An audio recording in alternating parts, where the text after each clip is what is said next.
After my last video about the H2D release notes, I thought I would check out some other printers that Bambu has going on. And I found that the H2S has sadly been missing updates for quite some time.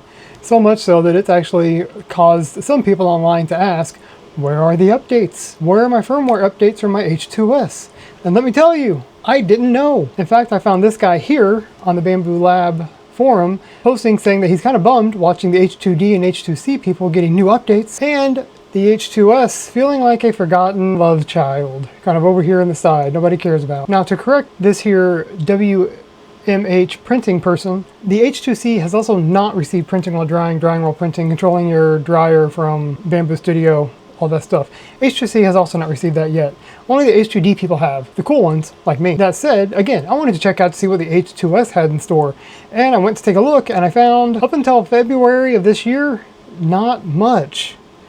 In fact, there's been 2 whole firmware updates for the H2S since it was released. It's kind of concerning. It does make it feel, again, kind of like the H2S is this kind of forgotten love child sitting over to the side, while the H2D and H2C especially gets all the attention. Now the H2S finally has something to celebrate. As of 3/31/26, the H2S has a new firmware update available for you to download and some exciting new features to come along with it, so you don't have to be jealous of the H2D owners. So if you have an H2S, stick around and we're going to go over these release notes. Added support for remotely enabling and drying function. Same thing that added to the H2D recently. You can now enable or disable drying from Bambu Studio or Bambu Handy on your phone. That's an awesome feature. I guess I personally still haven't used it on my H2D because usually when I'm drying, it's because I'm loading filament into it or something like that. But I guess if you're monitoring it from your phone, it's great that you can kick it off. And yes, they also added support to dry while printing, both for the AMS2 Pro and the AMS HT. That is a great thing. In fact, I'm doing it right now with all 3 of mine because I'm printing something, but the humidity was getting a little high. I wanted to dry things out. They added support for starting prints over LAN without requiring a USB device. Same thing that they did to the H2D. That way you don't have to have a USB stick plugged in if you want to print over LAN. Added foreign object detection beneath the hotbed. I guess I still don't really know what that's getting at. I don't know if that means like beneath the plate or beneath the hotbed itself, but the camera can't really see down there, so I don't know what it looks for. Added live image display in AI detection error pop-ups. Whenever you have an issue and the AI detects something, whenever you look at the screen on the printer, it's going to have an image of it telling you what's there. Added low power mode for the heat bed. That's really good if you have a printer plugged into a power supply. That way it helps control the amount of power that it uses, especially if your power is cut off and it's actually running on the power supply. Added a regulation certification page for certificate and e-labeling. Still don't know what that means. Added purify air at print end option so that you can purify the air after you print instead of opening it up and having that nasty air come at you.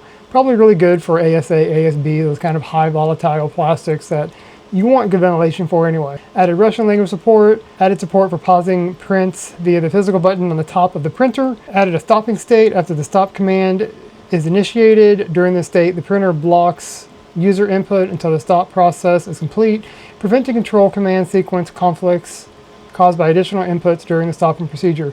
So that way whenever you hit stop, it actually has a pause second there where it stops and you can't enter any other command so it doesn't get confused. Added a filtering option with cooling mode for the adaptive air circulation system. So this is an option that you can have in order to filter the air when you're printing low temperature filaments, PLA, PETG, in order to help filter the air because you're going to have the vents open anyway. Added bird's eye camera initialization for the cutting module.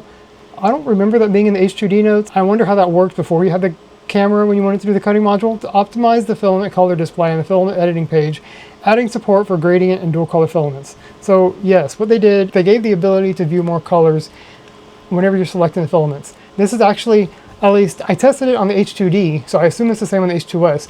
You can actually see it on the H2D whenever you're selecting the colors of your filaments, and for some reason it doesn't read the RFID tag correctly. But you can also see it in Bambu Lab whenever you have your color selected here. And let's say you want to select a different color. You can see the different colors here that are active for you.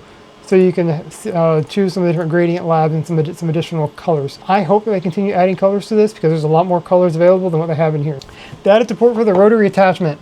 So the rotary attachment is a new device that spins the object while you're engraving it. So that way you're not limited to flat material. So let's say if you had a cylinder like a cup or, I don't know, Slinky, you could stick it in there and it'll rotate it, allowing you to curve around the edge. The rotary attachment is actually brand new. That came out just recently. I think just around the time the H2D release notes came out, so maybe a month ago. It is currently on sale for 5% off. So if you do a lot of engraving and you have people that are just dying to have their Stanley engraved, this is a great attachment to do that for them. Number 16, they added nozzle clumping detection by probing. This requires Bamboo Studio version 2.5.2.65 version and up. The tool head performs a test touch outside the heat bed at layers 4, 11, and 20 to detect nozzle clumping. What this does is it tries to use probing to detect the nozzle clumping before it gets too far along. That way it can stop it and prevents, further issues. Multicolor widget filament for manual filament swapping. We've added a dedicated widget to streamline multicolor printing when using external spools. So I guess they added some kind of widget. So if you're using the external spool and you're not using an AMS, it'll pause for you and you can manually switch out the filament. I wonder why that's only on the H2S. H2C, yeah, I get it. That's like the whole purpose of it. H2D, okay, maybe. So I'm curious if anybody actually uses this. Let me know if you would actually use this feature and have to manually swap out your filament. So number 18, support curved surface machining function. It says curved surface machining is an advanced function on the Bamboo H2D printer.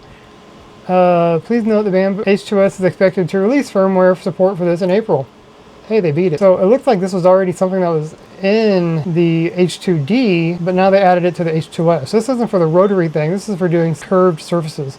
So we have the base, we have a wooden spoon here. So I guess you can then carve into the curved spots of the wooden spoon. It doesn't have to be perfectly flat. So that means I guess that the H2S before had to have a perfectly flat piece to curve into. I didn't realize that the H2S had that kind of limitations.